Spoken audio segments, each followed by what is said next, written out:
in the same as one rare disease by itself can't do a whole lot in terms of affecting policy. One country by itself can't do a whole lot. We need to belong to much more of these global environments.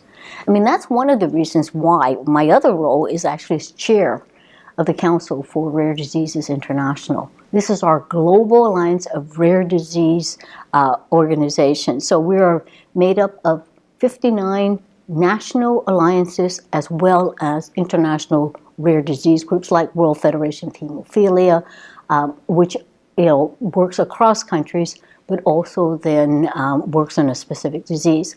The other ones will be groups like NORD, Eurordis,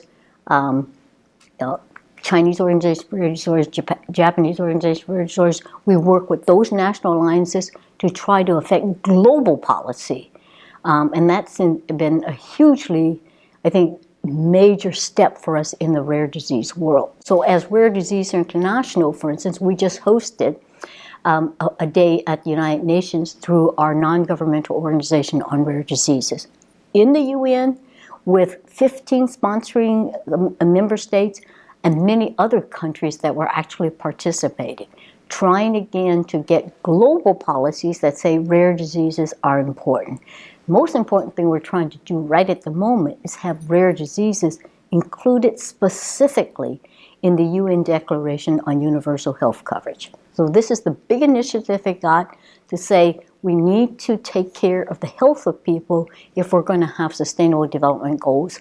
And a part of those 2030 UN goals for sustainable development, we need to have countries investing in the health of their populations. And one of the ways we're going to do that is to actually have countries provide universal health coverage to their citizens. No matter how developed you are, no matter what the stage in terms of your economic development is, you must invest in the health of people. You must provide universal health coverage. What we want to have in there is rare diseases. So they've identified within this declaration what they call vulnerable populations. So to make sure when you're developing these policies and you're developing these health plans that you include those that are the most vulnerable. Migrants, low income, women, HIV. And what we want to say is that a very vulnerable population there that must be mentioned are those with rare diseases. Because no matter what the economic level, no matter what the level of development of the country, in other respects, persons with rare diseases tend to be left out.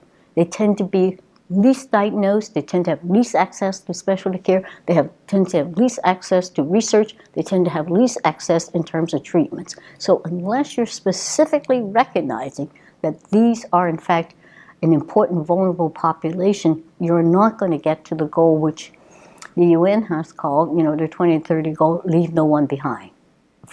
And if you can do that, if your policies are actually thinking about how do we find and support these that are so few in numbers, then you are actually going to be able to have a universal health coverage plan that works for everybody. And we can contribute to that. So, we're working in Canada, as I said, because I think we're such a isolated country in some respects among developed countries. We've had to actually look globally, and I think in that respect we said, okay, we need to also help take a global leadership position, not just for developed countries, but for other kinds of lower middle income countries as well.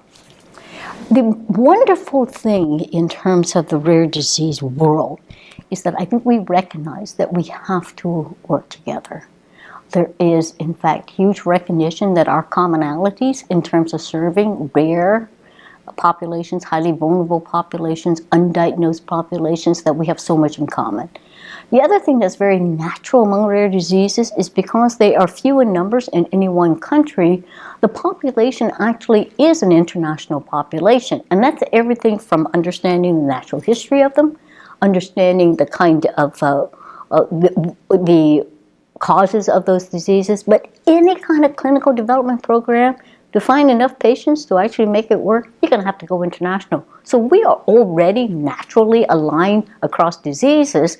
What has been wonderful is that we've also then been, and within those diseases, we recognize we have to work together within a country in order to make changes, in order to have policy. So it's almost natural that, okay, now we get these national groups working together, we're actually going to have a much bigger impact. So, it's sort of like, the kids that have been left out at school, you kind of get together and say, okay, you know what, we kind of naturally hang out together, we kind of naturally support each other, we see the natural infinities, and guess what, by, hanging out together and about building up our support and resources together, maybe then we can kind of address the bullies and say, hey, you know what, we're here, we want to be counted. So I think it's much more natural for us to be able to do that than some of the bigger organizations and some of the bigger groups that really have more challenges because everybody has turf they're trying to protect. We ain't got no turf.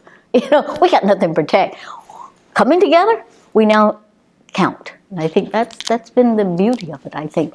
But the other thing that's been important, I think, for us is that we're seeing that much of what we've been trying to advance in terms of things like genetic testing, in terms of things like precision therapies and really targeted therapies for small populations, this is becoming what is the norm for much bigger diseases. Everybody's moving towards that, right? And realizing that we don't have to just treat diseases as a big black box.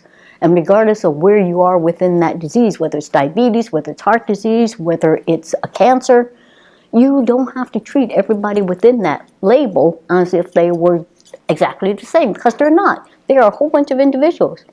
Rare diseases, we already knew that a long time ago. We're a whole bunch of very individualized, kind of conditions and disorders and different causes. And we have learned how that we can address those specifically. So I think what we're doing is actually now becoming the norm for what I think the other diseases are doing. So there's a whole lot they can learn from us.